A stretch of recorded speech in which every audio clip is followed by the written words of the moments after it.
Fala pessoal, boa noite. Sejam todos bem-vindos ao Pod Direito. Eu me chamo Carlos Henrique e hoje estou na companhia de três operadoras do direito. São elas, Rosângela Ferreira, Lorena Meirelles e Laisa Figueiredo. E vamos tratar de um assunto extremamente importante, hein? O estado de coisas inconstitucionais com enfoque no direito penal, hein?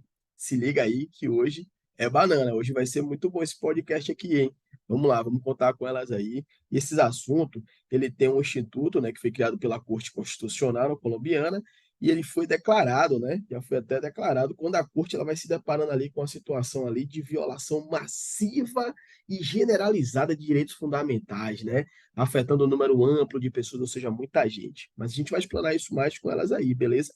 Fiquem atentos aqui e a gente vai chegar, né? E dito isto, eu já vou logo consultar uma delas, né?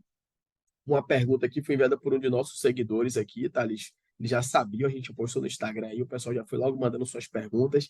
E Bruno Bahia mandou a primeira pergunta do dia, ó, direcionada para a primeira entrevistada, vai ser Lorena Meirelles.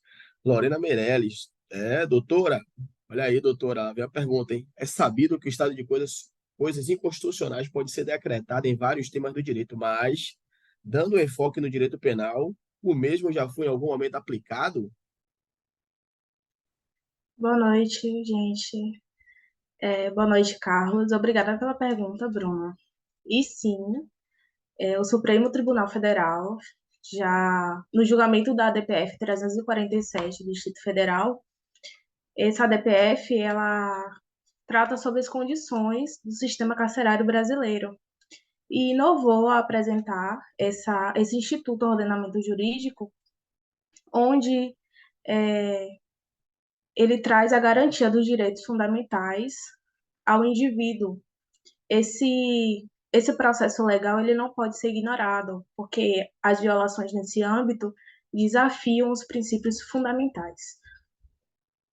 Obrigado, doutora Lorena. E assim vamos prosseguindo por aqui, tá? Então eu peço a vocês que juntem-se a nós nessa jornada aí pela defesa do direito. Vamos lá junto? Pode Direito está na tela, vem com a gente. E vamos partir para a próxima pergunta, hein? Prepara aí, hein? Próxima pergunta foi realizada por Cristiano Lázaro, mais um internauta aí ligadinho para a gente. Doutora Rosângela, opa, já direcionou, ele já sabia, ele queria essa pergunta para você, hein, doutora Rosângela. Como podemos compreender melhor o estado de coisas inconstitucionais no direito penal e de maneira fundamentada? Muito bem, olha lá. Boa noite, Carlos. Boa noite a todos e a todas. É um prazer estar com vocês. Como já bem dito por você, Carlos, o estado de coisas inconstitucionais se refere a situações em que há um padrão estrutural de violações sistemáticas ou generalizadas de direitos fundamentais por parte do Estado. Então, é importante destacar aqui o padrão estrutural, né? Já tem na estrutura do Estado essas violações, né, que acontecem de forma sistemática, ou seja, não é esporádica, é uma forma, né, sistemática, contínua, repetida. E o importante mais destacar ainda é que através do Estado que deveria proteger justamente esses direitos fundamentais do qual vamos falar aqui. Então, à luz da Constituição Federal de 1988, que seu artigo 5º assegura os direitos e garantias fundamentais, e aqui eu vou trazer dois especificadamente, como o princípio da dignidade humana e o princípio da legalidade, a gente observa que é notório que esses direitos eles são frequentemente desrespeitados. E um exemplo contundente que a gente traz é sobre o sistema carcerário brasileiro, onde a gente evidencia a superlotação, condições degradantes que confrontam diretamente esses princípios que eu acabei de citar. E, além disso, a gente ainda pode evidenciar casos de ilegalidade, de penas desproporcionais ou aplicadas de forma indiscriminada. Obrigado, doutora Rosângela. Cabe ressaltar aí que nessas referências legais, né, elas ilustram a gravidade das violações constitucionais de direito penal, que para muitos é desconhecido, né? E aí a gente ainda tem aí, né? Por isso a gente ainda tem um desconhecido em meio à sociedade, né? É bem difícil isso, mas vamos seguindo aqui, tá? Vamos explorar mais a fundo ainda esses princípios fundamentais, as suas implicações, suas práticas dessas questões e buscar caminhos para enfrentar esse desafio, tá beleza? Vamos junto lá, galera. Vamos junto. Opa, outra pergunta. Outra pergunta.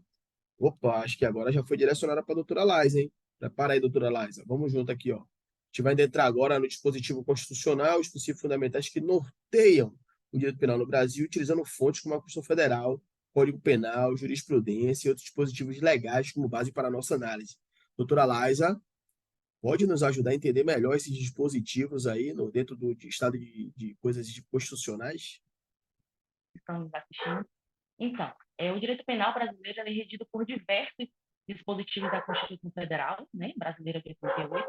Então, para a gente entender melhor, a gente destaca o artigo 5º, onde ele assegura, como a doutora Rosângela já citou, né, ele assegura os direitos e garantias fundamentais, incluindo o direito à vida, à liberdade, à segurança, à igualdade, à propriedade. Então, dentro desses princípios, desses principais direitos fundamentais que orientam o direito penal, a gente pode destacar o devido processo legal, que está previsto no artigo 5º, né, no inciso 54 da Constituição Federal Brasileira de 88, que garante todos os direitos de um processo justo e equitativo. E, além disso, a gente também tem a presunção de inocência, né, que também está consagrada no artigo 5º, tá? Onde estabelece que ninguém será considerado culpado até o trânsito em julgado de sentença penal condenatória. Outro princípio essencial também é o da proporcionalidade das penas, que também consta no artigo 5º, onde ele impede a imposição de penas cruéis, degradantes ou desproporcionais. Muito obrigado, doutora Laisa, pelo esclarecimento, mas fica aí que acabou de chegar a pergunta aqui, hein? Os internautas estão mandando perguntas aqui também à medida que vocês estão respondendo, e a pergunta agora foi enviada por Alan Roque. Alan Roque pergunta: e o desrespeito a tais princípios pode configurar um estado de coisas constitucionais no direito penal? Segue por aí, doutora Laisa. Responde, por favor. Então, Alan Roque, sem dúvidas, sem sombra de dúvidas. Por exemplo, a aplicação de penas, né, proporcionais ou a violação do devido processo legal pode criar uma situação estrutural de injustiça ou ilegalidade. O Supremo Tribunal Federal, em diversos julgados, eles têm se posicionado contra essas práticas, reafirmando a necessidade de respeito aos princípios constitucionais para garantir a integridade do sistema jurídico. Então, essas análises, elas terminam reforçando a importância de respeitar os princípios fundamentais estabelecidos na Constituição e no ordenamento jurídico brasileiro. Obrigado, doutora Laisa. Muito bem. Vamos lá, vamos seguindo em frente e vamos mudando agora. Vamos para a próxima etapa de perguntas. Se liga aí. Então, pessoal, nessa etapa, né, a gente ainda vai mergulhar um pouquinho nas implicações práticas do estado de coisas constitucionais no direito penal, né? Cabe ressaltar, e iremos destacar os desafios enfrentados e traremos também aqui, né, sugestões de medidas para prevenir e remediar as violações constitucionais. Para esse início agora, desse próximo momento, eu já vou chamar a doutora Lorena com a próxima pergunta, que é: doutora Lorena, qual a magnitude das consequências do estado de coisas das coisas inconstitucionais no direito penal? As consequências de um estado de coisas inconstitucionais no direito penal são profundas e prejudiciais para a sociedade, porque um grande exemplo é a superlotação da população carcerária. Essa superlotação não apenas viola a dignidade humana dos detentos, mas também dificulta a ressocialização e aumenta a reincidência criminal. Além disso, a morosidade e a falta de efetividade do sistema judiciário podem resultar na impunidade de criminosos e até mesmo na punição injusta de inocentes. Enfrentamos diversos desafios para poder combater e corrigir tais situações. E uma delas é a falta de investimento em políticas públicas de segurança, educacionais e principalmente de ressocialização, que se adentra muito nessa questão educacional também. A ineficiência do sistema judiciário e a resistência a mudanças estruturais são alguns dos obstáculos que a gente precisa superar. Muito bom, doutora Lorena, obrigado. E agora a próxima pergunta já veio direcionada, era para a doutora Rosângela. Foi a internauta Nícia Diógenes mandou perguntar. E ela pergunta: doutora Rosângela, é realmente possível prevenir e remediar violações constitucionais no âmbito penal? Bonícia, a prevenção e a correção de violações constitucionais no âmbito penal são desafios complexos. Existem várias medidas que podem ser adotadas de forma a mitigar tais violações e promover o respeito aos direitos fundamentais. O Brasil, algumas medidas já são aplicadas. Eu poderia dizer, inclusive, que o maior problema é o atingimento, né, o quanto essas medidas atingem a população carcerária de forma eficaz. E outra questão é a execução dessas medidas de forma a efetivamente trazer os resultados que a sociedade espera. Mas vamos lá, a gente pode citar aqui medidas como o Programa de Monitoramento e Fiscalização, que visa estabelecer mecanismos eficazes de fiscalização dos institutos penais.